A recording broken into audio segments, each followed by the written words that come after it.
तमिलनाडु के मुख्यमंत्री बनने के बाद ताबड़तोड़ फैसले लेने वाले विजय ने एक और बड़ा निर्णय लिया है। तमिलनाडु सरकार सुप्रीम कोर्ट में राज्य का पक्ष रखने के लिए अतिरिक्त एडवोकेट जनरल यानी एएजी और स्थायी वकीलों के पदों पर पूरी तरह से महिलाओं की टीम नियुक्त करने जा रही है। शीर्ष अदालत के इतिहास में ये पहला मौका है जब किसी राज्य सरकार का प्रतिनिधित्व पूरी तरह से एक महिला कानूनी टीम द्वारा किया जाएगा। इस फैसले ने जहां एक तरफ देश भर में महिला सशक्तिकरण को लेकर नई चर्चा छेड़ दी है, वहीं तमिलनाडु के विधानसभा चुनाव में टीवीके के महिला सशक्तिकरण के वादे को पूरा करने की दिशा में इसे एक बड़ा कदम माना जा रहा है। आमतौर पर अदालतों के शीर्ष स्तरों और वरिष्ठ सरकारी पदों पर पुरुषों का वर्चस्व रहा है। तमिलनाडु सरकार का ये फैसला इस ग्लास सीलिंग को तोड़ने की दिशा में एक बड़ा कदम है। कानूनी विशेषज्ञों का मानना है कि निर्णय देश भर की युवा महिला वकीलों और कानून की छात्राओं के लिए प्रेरणा का स्रोत बनेगा। ये कदम महिलाओं को महज लाभार्थी की भूमिका से बाहर निकालकर सीधे निर्णायक और नीति निर्माता के रूप में स्थापित करता है। संवैधानिक, प्रशासनिक और मानवाधिकारों से जुड़े पेचीदा मामलों में महिलाओं का ये नेतृत्व समाज की सोच बदलने की भूमिका में दूरगामी परिणाम निभाएगा, ऐसा विशेषज्ञों का मानना है। इस फैसले ने देश भर में महिला सशक्तिकरण के नाम पर चल रही फ्रीबीज की राजनीति पर एक बार फिर से बहस को जन्म दे दिया है। आलोचकों का तर्क रहता है कि विभिन्न राज्यों में महिलाओं के खातों में हर महीने पैसे भेजने या फिर मुफ्त उपहार बांटने से तात्कालिक राहत तो मिल सकती है, लेकिन इससे स्थायी वित्तीय आत्मनिर्भरता या फिर ढांचागत सशक्तिकरण यानी स्ट्रक्चरल एम्पावरमेंट नहीं होता। इसके विपरीत तमिलनाडु सरकार का ये कदम योग्यता और क्षमता को सर्वोच्च मंच पर सम्मान देता हुआ दिख रहा है। हालांकि विचारकों का एक वर्ग ये भी मानता है कि जमीनी स्तर पर आर्थिक रूप से कमजोर महिलाओं के लिए मासिक वित्तीय सहायता एक सुरक्षा कवच है, जबकि प्रशासनिक और कानूनी पदों पर प्रतिनिधित्व शीर्ष स्तर पर सशक्तिकरण है। वास्तविक विकास के लिए इन दोनों का संतुलन जरूरी है। थलापति विजय की सरकार का एक कदम केवल एक प्रशासनिक नियुक्ति नहीं बल्कि एक गहरा राजनीतिक और सामाजिक संदेश है। ये फैसला साबित करता है कि नई सरकार तमिलनाडु को खैरात की राजनीति से निकालकर आत्मसम्मान और योग्यता के नए दौर में ले जाना चाहती है। पुरानी द्रविडियन राजनीति के गढ़ में विजय का ये महिला कार्ड आने वाले दिनों में देश के अन्य राज्यों में भी एक नया रोल मॉडल बन सकता है। बता दें कि विजय ने इससे पहले भी कई बड़े फैसले लिए हैं। सीएम बनने के बाद उन्होंने 200 यूनिट बिजली फ्री, महिला सुरक्षा के लिए एक अलग task force, anti drug unit और इसके बाद शिक्षा संस्थानों और धार्मिक स्थलों की गरिमा को बहाल करने का आदेश जारी किया।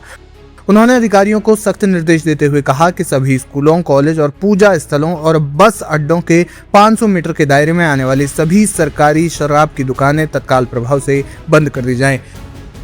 इसके लिए उन्होंने 2 हफ्ते का समय भी दिया था। यानी सीएम बनने के बाद विजय लगातार एक एक्शन हीरो की तरह ही रियल लाइफ में भी फैसले लेते हुए नजर आ रहे हैं।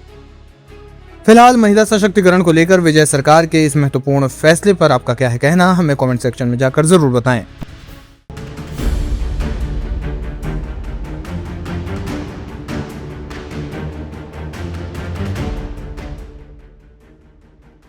तमिलनाडु के मुख्यमंत्री और टीवीके प्रमुख विजय ने एक बार फिर लोगों का दिल जीत लिया है और इस बार वजह कोई बड़ा राजनीतिक फैसला नहीं, नई योजना या तगड़ा भाषण नहीं, बल्कि एक छोटी सी बच्ची की बात मान लेना बताया जा रहा है।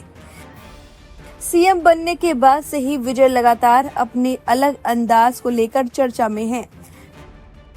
कभी जनता के बीच उनका सादा व्यवहार सुर्खियों में बनता है, तो कभी उनके फैसले की चर्चा होती है। लेकिन अब सोशल मीडिया पर जिस चीज ने सबसे ज्यादा लोगों को ध्यान खींचा है, वो है मुख्यमंत्री कार्यालय में उनकी कुर्सी पर रखे जाने वाला सफेद तौलिया। दरअसल कुछ समय पहले पर्यावरण कार्यकर्ता लिसी प्रिया कजगम, जो कि अभी उम्र में काफी छोटी हैं, उन्होंने सोशल मीडिया प्लेटफॉर्म एक्स पर विजय से अपील की थी कि सरकारी दफ्तरों में कुर्सियों पर लगाए जाने वाले सफेद तौलियों की परंपरा खत्म की जानी चाहिए। लिसी प्रिया ने कहा था, नमस्ते टीवीके सर, क्या हम भारत में वीआईपी कुर्सियों पर सफेद तौलिया लगाने की इस परंपरा को खत्म कर सकते हैं? लोगों को पहले से ही पता है कि मुख्यमंत्री वीआईपी होते हैं। यह तौलिया संस्कृति अब मंत्रियों, नौकरशाहों और यहाँ तक कि छोटे अधिकारियों तक में भी अपनाई जाने लगी है। सर, आप लाखों लोगों के लिए एक बड़ी प्रेरणा है। इस बदलाव की शुरुआत आप कर सकते हैं। उन्होंने अपने पोस्ट में लिखा कि अगर सच में देश में वीआईपी संस्कृति खत्म करनी है तो ऐसी छोटी छोटी परंपराओं को बदलना जरूरी है। सोशल मीडिया पर उनका ये पोस्ट काफी वायरल हुआ। लोगों ने भी इस पर अपनी राय रखनी शुरू कर दी। लेकिन असली चर्चा तब शुरू हुई जब कुछ दिनों बाद मुख्यमंत्री कार्यालय में विजय की नई तस्वीर सामने आई। तस्वीर में विजय हमेशा की तरह अपने दफ्तर में बैठे नजर आए, लेकिन लोगों की नजर सीधी उनकी कुर्सी पर जाकर टिक गई। वजह थी, इस बार कुर्सी पर सफेद तौलिया नहीं था। बस फर्क क्या, सोशल मीडिया पर लोगों ने कहना शुरू कर दिया कि विजय ने एक छोटी सी बच्ची की बात मान ली। कई यूजर ने लिखा कि यही वजह है कि लोग विजय को पसंद करते हैं, क्योंकि वो छोटी छोटी बातों पर भी जनता की भावनाओं को समझते हैं। कुछ लोगों ने इसे वीआईपी कल्चर के खिलाफ बड़ा संदेश बताया। यूजर्स का कहना है कि राजनीति में अक्सर नेता सिर्फ बड़े बड़े भाषण देते हैं, लेकिन विजय ने बिना कुछ कहे एक छोटा सा बदलाव करके बड़ा संदेश दे दिया है। हालांकि कुछ लोग ऐसे भी कह रहे हैं जिन्होंने इसे सिर्फ प्रतीकात्मक कदम बताया है। उनका कहना था कि असली बदलाव नीतियों और प्रशासन में दिखता है, लेकिन इसके बावजूद इस छोटे से बदलाव ने सोशल मीडिया पर बड़ी बहस छेड़ दी है। वैसे भारत के सरकारी दफ्तरों में कुर्सियों पर सफेद तौलिया लगाने की परंपरा दशकों पुरानी है। पहले इसे गर्म मौसम और सफाई से जोड़कर देखा जाता था। अफसर और नेता अपनी कुर्सियों पर सफेद तौलिया लगवाते थे और पानी और धूल से बचाव करते थे, लेकिन धीरे धीरे ये सरकारी रुतबे और खास दर्जे की पहचान बन गया। यही वजह है कि विजय की कुर्सी से तौलिया हटाना लोगों को सिर्फ एक साधारण बदलाव नहीं लगा, बल्कि इसे एक प्रतीकात्मक संदेश के तौर पर देखा जाने लगा।